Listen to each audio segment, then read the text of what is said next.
त्यांनी काय केलं, माझ्यावरती एक डिफॉर्मेशनचा केस टाकला, ज्याच्यामध्ये त्यांनी असं वाटलं होतं की कुठे ना कुठे मी पैसेमध्ये सेटलमेंट करू शकते, पण असं काय झालेलं नाही. मला 50 कोटीची ऑफर होती, ज्या ऑफर मी फेटाळली आणि हायकोर्टामध्ये आमच्या कन्सर्न ट्रम्प फाईल्ड आहे.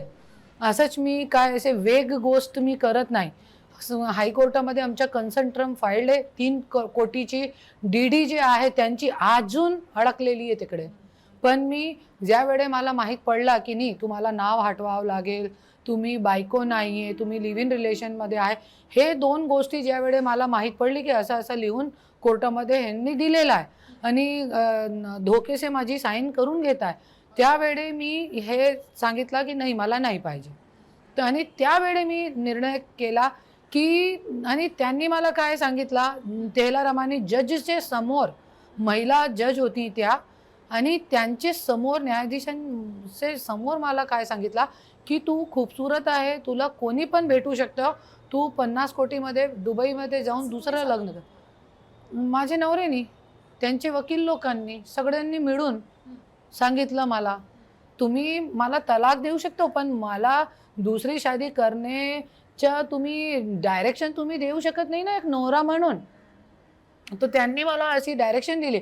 तो त्या ऐकून माझे पेरचे नीचेची खालची जमीन खसकली की जे व्यक्ती माझ्या नवरा कम माझी आत्मा होता, आत्मासारखा होता, आणि आज त्यांना माहिती आहे की त्यांच्याशिवाय मी जीव शकत नाही, मी जगू शकत नाही, तो माझा संसार आहे, जरी त्यांना काही झाला तर त्यांच्यासोबत माझी मृत्यू होणार आहे, असं आमचं नातं होता.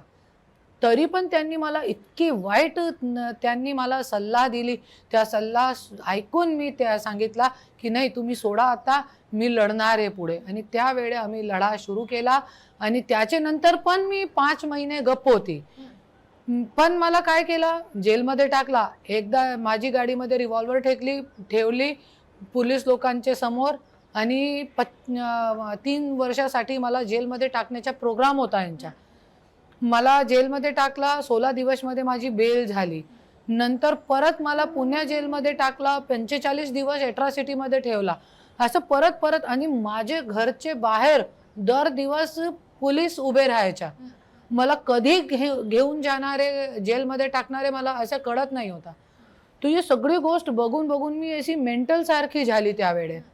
आणि त्यानंतर मी विचार केला की नाही मला लढावं लागेल असे घाणेरडे लोकांच्या सोबत. आणि जेलमध्ये मी जे बघितलेलं आहे की फक्त माझ्यावरती अन्याय नाही केलेला, माझ्यासारखी अशी खूप महिला आहे ज्यांच्या वरती अन्याय केलेला आहे लोकांनी. आणि हे सगळी गोष्ट बघून मी हे लढा सुरू केला.